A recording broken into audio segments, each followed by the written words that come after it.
우리가 이제 회계 기준 위반이라고 하면 크게 세 가지를 봅니다. 네. 그래서 과실, 이건 또 이제 실수죠. 단순 실수. 이제 중과실, 과실은 과실인데 굉장히 중하다. 실수를 크게 했구나. 네, 이거. 실수를 크게 했구나. 그다음에 이제 고의가 고의. 있습니다. 고의. 이게 우리가 심각한 대부분 거네. 그렇죠. 우리가 대부분 분식회계라고 하는 것은 이제 고의.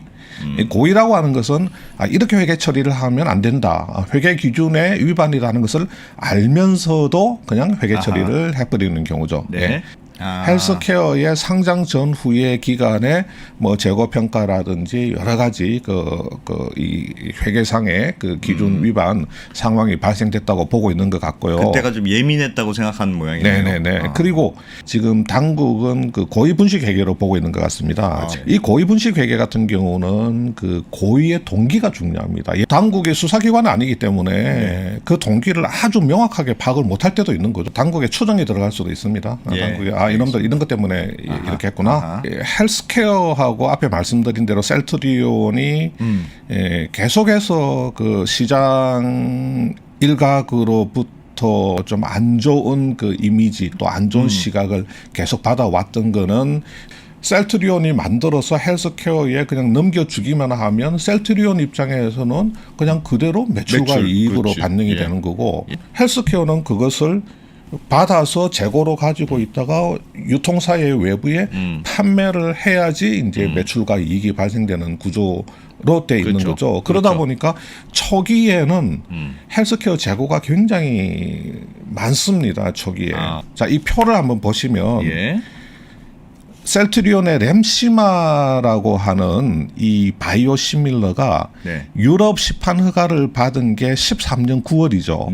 그런데 그 전에 이미 북유럽 지역의 렘시마 판매 계약을 체결합니다. 오리온하고.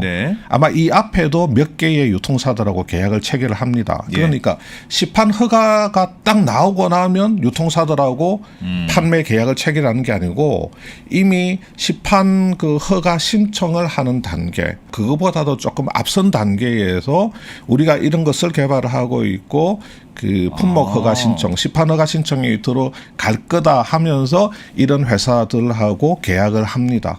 트룩시마 유럽 판매 허가는 그보다도 한참 뒤에 나오죠. 2015년에 판매 계약이 체결됐는데 2017년 초에 트룩시마의 시판 허가가 떨어집니다. 13년도에 시판 허가가 나오기 전에 셀트리온은 시판 허가 신청을 하면서 약을 생산하고 있었고 생산한 약을 셀트리온의 매출과 이익이 발생되고 헬스케어도 그것을 갖고 와서 본격적으로 판매는 못합니다. 아직 이제 아무래도 시판 허가가 안 났기 때문에 재고가 이제 많이 누적돼 있을 수밖에 없죠. 그다음에 왜 이렇게 재고가 누적되느냐 그 이유를 좀 그림을 이렇게 보시면 자, 헬스케어는 셀트리온하고 판권 그 기본 부여 계약에 따라서 그 시판 허가 승인을 획득하기 전에 셀트리온으로부터 의무적으로 일정 물량을 매입할 의무가 존재한다. 의무가 있어요? 네, 환불과 취소 불가하다. 요건 헬스케어 헬스케어 그러니까 자, 매출은 338억밖에 안 되지만 2012년도에 재고는 한 6,700억 정도 되죠. 그러니까 매출액 대비해서 재고 자산이 20배입니다. 그러네요. 그러니까 이제 이 무렵에 그 셀트리온하고 헬스케어가 욕을 많이 먹은 거예요. 셀트리온 실적 좋게 꾸미려고 헬스케어 이용해가지고 헬스케어한테 엄청나게 좀 밀어내게 했구만. 너네도 왜 이런 식으로 지금 구조를 만들었느냐 하는 문제부터 시작해가지고 재고 자산 문제 이런 걸 다 이제 이야기를 했는데 이 의약품의 재고 자산을 자기들 재고 정책으로는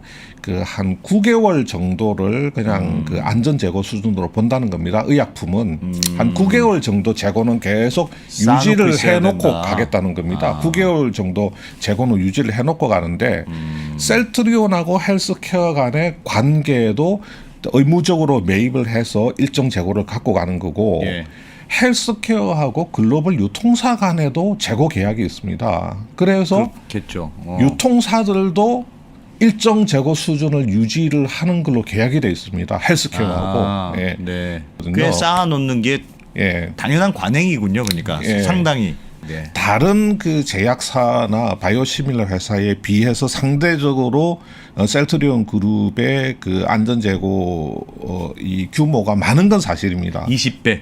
셀트리온은 분명히 재고 수준을 상당 부분 갖고 가는 회사는 맞다. 그래서 그 당시에 자기들이 셀트리온 쪽에서 이야기를 한 것은 우리는 한 9개월 내지 10개월 정도의 재고는 유지를 해서 가고 글로벌 유통사들한테도 다 어느 정도 그 재고를 유지해 주기로 계약이 돼 있고 헬스케어가 셀트리온으로부터 사와야 되는 또 매일 물량도 있기 때문에 예. 재고는 늘어날 수밖에 없어요. 그러네요. 그렇겠네요. 네. 예. 1 정도를 목표를 하고 있는데 그 목표에는 지금 미달된 상황인 것 같습니다. 예. 그렇지만 계속해서 매출 대비해서 매출이 338, 1452, 1600, 4000, 7000, 9000 18년도에 아까 말씀드렸듯이 안 좋았고 1조 1천, 1조 6천, 올해도 1조 6천 하니까 매출이 어마무시하게 늘어나는 그러네요. 겁니다. 그래서 이게 셀트리온을 뭐 실체가 없는 회사처럼 취급하는 분위기가 있는데 이 매출 1조 6천을 실체가 없는 회사에서 만들어낼 수는 없는 거고요.